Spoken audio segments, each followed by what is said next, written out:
Pranam Acharya. I am from final year chemical engineering. My question is that what is the bond between goddess Radha and God Krishna? Like from holy books, we have seen that they are the symbol of devotion. But nowadays, whatever we see, watch on television and on wedding invitation cards, that they are the symbol of love.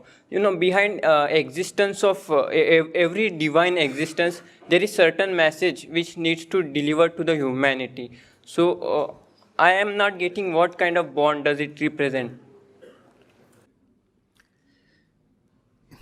See, very, very ideally, very truly, the relationship between Sri Krishna and Radha has to be much the same as between Shiva and Shakti. That has to be the ideal relationship. Unfortunately, in popular culture, that relationship has been totally distorted. Totally distorted. The way they are depicted these days is something that should not be acceptable at all.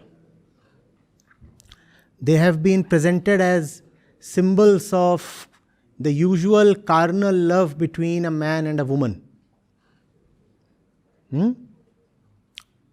All road Romeos love to call their sweethearts as Radha, which is quite unfortunate. No? When I talk about the shallowness of the usual kind of love, the man-woman kind, even teenagers come up and say, but if Sri Krishna could love Radha, why can't I? So all that is quite... you see, we could not take a lot of liberty with Shakti because Shakti has been very properly documented in the scriptures.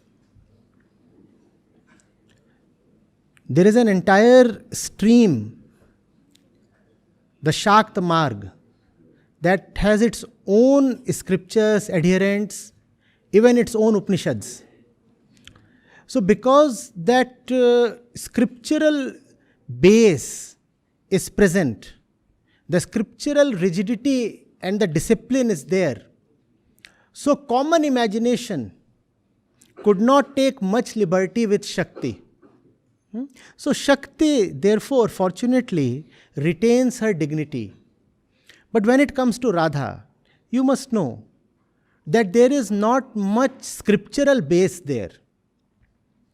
The character of Radha is not present in any of the Upanishads, obviously not in the Vedas. It is not sufficiently present even in the Puranas.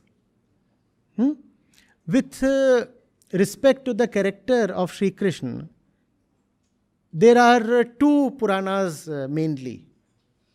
You know of Puranic literature, Puran you know.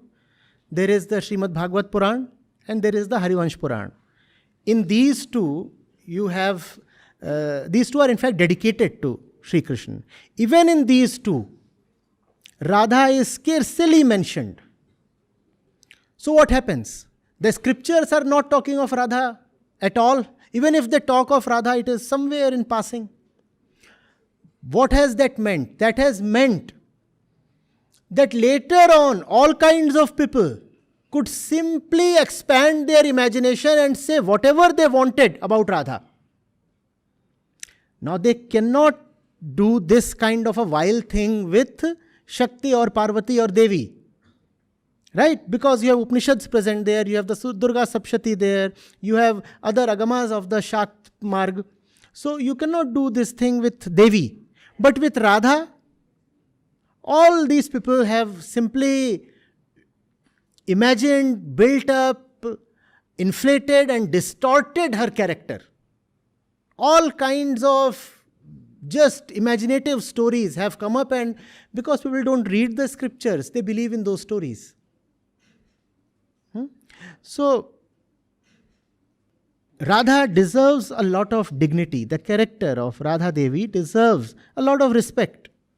Unfortunately, you see what happens when people are, and from religious podiums, in religious gatherings, when they are talking of Krishna and Radha, the way the two of them are depicted and narrated, and the way their relationship is painted, is not dignified. It is also spiritually not edifying. The way those dances and depictions happen, there is hardly any spiritual lesson in that, which is not right.